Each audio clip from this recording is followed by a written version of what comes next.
नमस्कार, आवाज समाचार देख रहे हैं आप और आपके साथ मैं हूं स्मिता रशाल। वक्त हो गया है 5 बजे की तमाम अहम और बड़ी खबरों का, जिस पर करेंगे नजर। लेकिन उससे पहले नजर इस वक्त की हेडलाइंस पर। 3 दिन की गिरावट के बाद बाजार में शानदार bounce back. Banking, IT, FMCG शेयरों में बढ़ा जोश। बीएसई के सभी सेक्टर इंडेक्स में बढ़त। सेंसेक्स 480 और निफ्टी 140 पॉइंट उछला। घरेलू एलपीजी पर 22,000 करोड़ की सब्सिडी देने का फैसला। कैबिनेट ने कोऑपरेटिव सोसाइटी को ज्यादा सशक्त बनाने के लिए बिल में बदलाव को भी दी मंजूरी। त्योहारी सीजन में एसबीआई ने दी होम लोन पर राहत। होम लोन में 0.25% की रियायत और प्रोसेसिंग फीस माफ। 31 जनवरी 2023 तक रहेगा ये ऑफर। 5G सर्विस के लिए हैंडसेट बनाने वाली कंपनियों पर सरकार ने बढ़ाया दबाव। नवंबर में सैमसंग तो दिसंबर में एप्पल करेगा सॉफ्टवेयर अपडेट। लगातार बारिश के बीच अब कई राज्यों में डेंगू का खतरा। दिल्ली के अस्पतालों में 15% तक बेड रिजर्व। यूपी, उत्तराखंड और पश्चिम बंगाल में सबसे ज्यादा केस। जम्मू में 1 साल से रहने वाले बन पाएंगे वोटर। चुनाव अधिकारी ने जारी की सूचना, लेकिन फैसले पर मचा सियासी घमासान। और खबरों की शुरुआत एसबीआई से करेंगे, वो इसलिए क्योंकि अगर आप मकान खरीदने जा रहे हैं तो इसके लिए होम लोन लेना अगर आप चाहते हैं तो आपके लिए राहत भरी खबर है। फेस्टिवल सीजन में एसबीआई अपने होम लोन लेने वालों को डिस्काउंट दे रहा है। होम लोन पर 0.25% की छूट का ऑफर मिलेगा। इस छूट का फायदा आप 31 जनवरी 2023 तक उठा सकते हैं। इसके अलावा एसबीआई से होम लोन लेने पर 31 जनवरी 2023 तक प्रोसेसिंग फीस नहीं लगेगी। इसके अलावा टॉप अप लोन पर 0.15% और लोन अगेंस्ट प्रॉपर्टी पर 0.30% की रियायत मिलने वाली है अगर आप लोन अगेंस्ट प्रॉपर्टी पर लेते हैं तो। सरकार ने सभी मोबाइल हैंडसेट कंपनियों को सॉफ्टवेयर अपडेट करने के लिए दबाव बढ़ा दिया है। आज एक मीटिंग में सरकार ने कहा कि कंपनियां जल्दी से जल्दी सॉफ्टवेयर अपडेट करें ताकि कंज्यूमर 5G सेवा का फायदा उठा सके। सैमसंग ने नवंबर और एप्पल ने दिसंबर में ये सॉफ्टवेयर अपडेट करने की बात कही है। कंपनियों के साथ बैठक में क्या कुछ चर्चा हुई, ये जानने के लिए चलते हैं असीम मनचंदा के पास। असीम, बताएं क्या कुछ चर्चा हुई आज सॉफ्टवेयर अपडेट करने को लेकर सरकार और मोबाइल हैंडसेट कंपनियों में?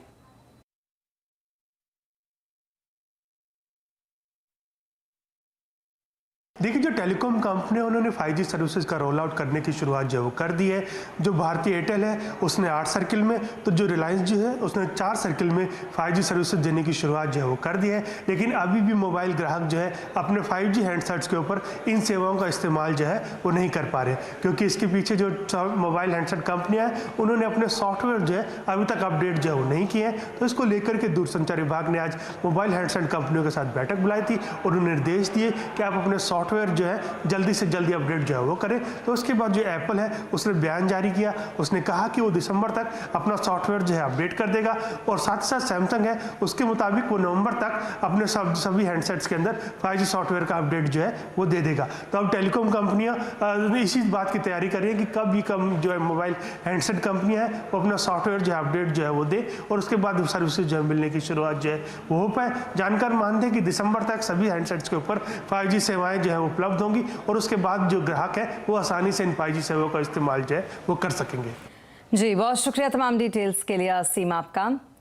तो कुल मिलाकर कुछ इस तरीके से तैयारी कर रही है सरकार ताकि जल्द से जल्द 5G सर्विस पूरी तरीके से रेगुलेट हो सके। और आज कैबिनेट में हुई बैठक के बाद जिसमें घरेलू एलपीजी के लिए 22,000 करोड़ रुपए देने का फैसला लिया गया। कैबिनेट के इस फैसले की जानकारी सबसे पहले आज सुबह CNBC आवाज ने आपको दी थी और अब सरकार ने इसका औपचारिक ऐलान कर दिया है। 22,000 करोड़ रुपए का जो इन्होंने खर्चा वहन किया है वो वन टाइम ग्रांट भारत सरकार 22,000 करोड़ रुपए की दे रही है ताकि आम नागरिक के ऊपर, देश की सामान्य जनता जो हमारे देश के नागरिक है उसके ऊपर इसका बोझ ना पड़े। तो उसके लिए one time grant public sector undertaking की ऑयल मार्केटिंग कंपनीज को दी गई है, जिसमें इंडियन ऑयल कॉरपोरेशन लिमिटेड है, भारत पेट्रोलियम कॉरपोरेशन लिमिटेड है और हिंदुस्तान पेट्रोलियम कॉरपोरेशन लिमिटेड है।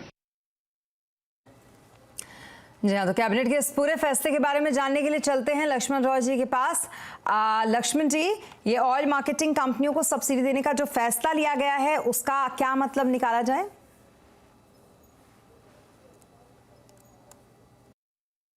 देखिए, सबसे महत्वपूर्ण फैसला है घरेलू एलपीजी सिलेंडर को लेकर के। सरकार ने इसके लिए 22,000 करोड़ रुपए की सब्सिडी जारी करने का फैसला लिया है। ये 22,000 करोड़ रुपए की सब्सिडी घरेलू एलपीजी सिलेंडर वाली जो कंपनियां हैं, जो ऑयल मार्केटिंग कंपनियां हैं, इंडियन ऑयल, भारत पेट्रोलियम और हिंदुस्तान पेट्रोलियम, जिसको बीपीसीएल और एचपीसीएल कहते हैं, इनके बीच ये 22,000 करोड़ रुपए की सब्सिडी बांटी जाएगी। ये सब्सिडी जो है बजट में जो आवंटित की गई थी करीब 6,000 करोड़ रुपए की सब्सिडी, उससे अतिरिक्त होगी। और ये सब्सिडी देने की जरूरत इस वजह से पड़ी क्योंकि जून 2020 से जून 2022 तक अंतर्राष्ट्रीय बाजार में एलपीजी की कीमतें करीब 300% तक बढ़ी, लेकिन इन कंपनियों ने घरेलू एलपीजी की कीमतें सिर्फ 72% बढ़ाई। इस वजह से इन कंपनियों को काफ़ी ज़्यादा नुकसान हो रहा था, या फिर कहें तकनीकी भाषा में अंडर रिकवरी काफ़ी ज़्यादा बढ़ गई थी। तो इसी नुकसान या फिर अंडर रिकवरी के वजह में सरकार ने 22,000 करोड़ रुपए का भुगतान करने का फैसला लिया है। हालांकि सूत्र ये बता रहे हैं कि पेट्रोलियम मंत्रालय ने करीब 26,000 करोड़ रुपए से लेकर 28,000 करोड़ रुपए की मांग की थी, लेकिन दिया गया है सिर्फ 22,000 करोड़ रुपए। और ये भी जो पैसा दिया गया है, बता दूं, ये सिर्फ घरेलू एलपीजी के लिए है, ना कि पेट्रोल के लिए और ना कि डीजल के लिए। जी, बहुत शुक्रिया तमाम डिटेल्स के लिए आपका लक्ष्मण जी। और अब बात मार्केट की। 3 दिनों की गिरावट के बाद बाजार ने शानदार कमबैक किया। बीएसई के सभी सेक्टर इंडेक्स बढ़त पर बंद हुए। सेंसेक्स 479 पॉइंट चढ़कर 57,626 पर और निफ्टी 140 पॉइंट चढ़कर 17,124 पर बंद हुआ। तो वही मिड कैप स्मॉल कैप शेयरों में अच्छी खरीदारी देखने को मिली। मार्केट का हाल समझने के लिए हमारे साथ हैं यतिन मोता। यतिन, बताएं आज के कारोबार में किन सेक्टर्स में तेजी और किन सेक्टर्स में मंदी देखने को मिली? देखिए, आज अगर हम निफ्टी की बात करें तो यहाँ आपको काफ़ी सारे गेनर्स दिखेंगे, और जहाँ तक कि मार्केट का सवाल है, आपको पीएसयू बैंक्स और प्राइवेट सेक्टर की बैंक्स आपको तेजी में दिखेंगी। पावर ग्रिड, कोल इंडिया लगभग 3% ऊपर, और एक्सिस बैंक लगातार दूसरे दिन ऊपर आपको 3% दिखेगा। बजाज ऑटो में भी आज खरीदारी का मूड माहौल रहा। लूजिंग एंड पे कल जो तेजी आपने एशियन पेंट्स में देखी, यहाँ मुनाफा वसूली थोड़ी बहुत होती हुई नजर आई, लगभग 1.5% नीचे ये counter. Adani enterprise, doctor Reddy's lab और टाइटन जैसे स्टॉक्स में आपको थोड़ा बहुत सेलिंग प्रेशर आता हुआ दिखाई दिया। लेकिन मिड कैप्स में काफ़ी सारा एक्शन था, खास करके वायदे बाजार के शेयर्स। एमएनएम फाइनेंशियल्स की बात करें, एलएनटी फाइनेंस की बात करें, IDFC first bank, Shriram transport, तो एनबीएफसी और फाइनेंशियल्स में आपको काफ़ी अच्छे वॉल्यूम्स पे खरीदारी आती हुई दिखाई दी। लूजिंग एंड पे लॉरस लैब, सिंजीन और जी एंटरटेनमेंट एंटरप्राइजेज जैसे स्टॉक्स आपको दिखेंगे, जो लगभग 2 से 3% नीचे आज बंद होते हुए नजर आए। बहुत शुक्रिया यतिन तमाम मार्केट अपडेट के लिए आपका। और सीएनबीसी आवाज की खास पेशकश मार्केट गुरु में सौरभ मुखर्जी से आज खास चर्चा देखना ना भूलिएगा, शाम 7:27 पर। अब बात आईएमएफ की, जिसने दुनिया भर में मंदी की आशंका जताई, लेकिन यह भी कहा कि भारत ऐसी हालात में भी सबसे अच्छी स्थिति में होगा। आज आवाज अड्डा में इसी पर करेंगे बड़ी चर्चा शाम 7:57 पर। और अब बात डेंगू की। दरअसल मौसम में बदलाव के साथ हर साल डेंगू का कहर शुरू हो जाता है, लेकिन इस बार बेमौसम बारिश से समस्या और बड़ी हो रही है। दिल्ली, यूपी समेत देश के कई राज्यों में डेंगू के मामले बढ़ रहे हैं। इस मामलों पर डिटेल लेते हैं दीपाली नंदा से। दीपाली, बताएं क्या कुछ अपडेट है डेंगू को लेकर आपके पास?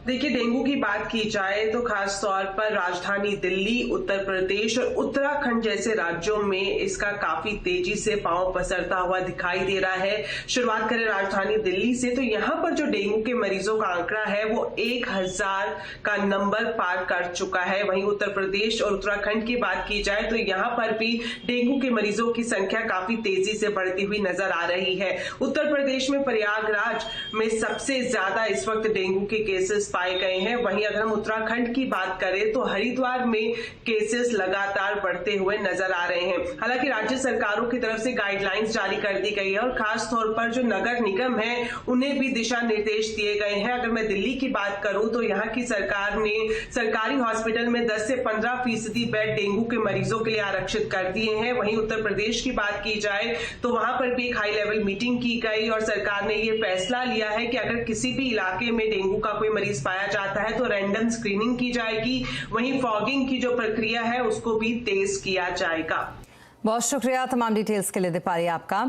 और बेमौसम बरसात और मौसम की बीमारियां मुसीबत पैदा कर सकती हैं। ऐसे में क्या और किस तरीके से रखें सावधानी, जानने के लिए देखिए आज का कंज्यूमर अड्डा शाम 5:57 पर।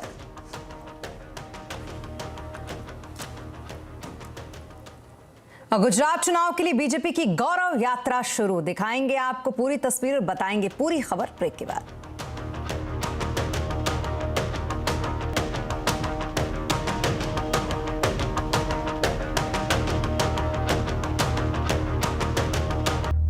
और ब्रेक के बाद एक बार फिर आपका स्वागत है। और अब बात जम्मू की, जहां 1 साल से ज्यादा समय से जो लोग रह रहे हैं उन सबको वोट देने का अधिकार होगा। वोटर लिस्ट में अपना नाम लिखवाने के लिए बस उन्हें इस बात का प्रमाण देना होगा कि वो 1 साल से जम्मू जिले में रह रहे हैं। प्रशासन के इस फैसले पर बड़ा सियासी घमासान मचा हुआ है। बीजेपी जहां इसे सही बता रही है तो वहीं कश्मीरी नेता इसका विरोध कर रहे हैं।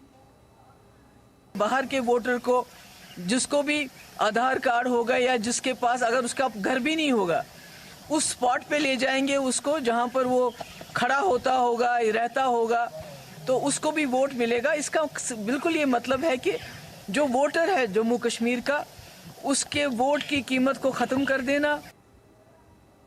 वहीं इधर कांग्रेस को छोड़कर अपनी नई पार्टी बनाने वाले गुलाम नबी आजाद ने भी जम्मू प्रशासन के इस कदम की आलोचना की है। वोट के बारे में हमारी पॉलिसी है कि जितने भी ऑनरेबल लोग बाहर के हैं उनको तो वोट देना नहीं चाहिए। जम्मू कश्मीर में यहाँ की एक अहमियत हमेशा रही है कि सिर्फ लोकल वोट देने चाहिए और लोकल वोटर्स को ही, वो चाहे वो कश्मीर में है या जम्मू में है, उनको देने का लोकल वोटर्स को ही हक होना चाहिए। देश के हर एक नागरिक को ये अधिकार देता है कि वो एक स्थान से अपने नाम को मतदाता सूची से कटवाने के बाद दूसरे स्थान जहां वो लंबे समय से रह रहा है वहां पर अपने नाम को मतदाता सूची में जोड़ सकता है।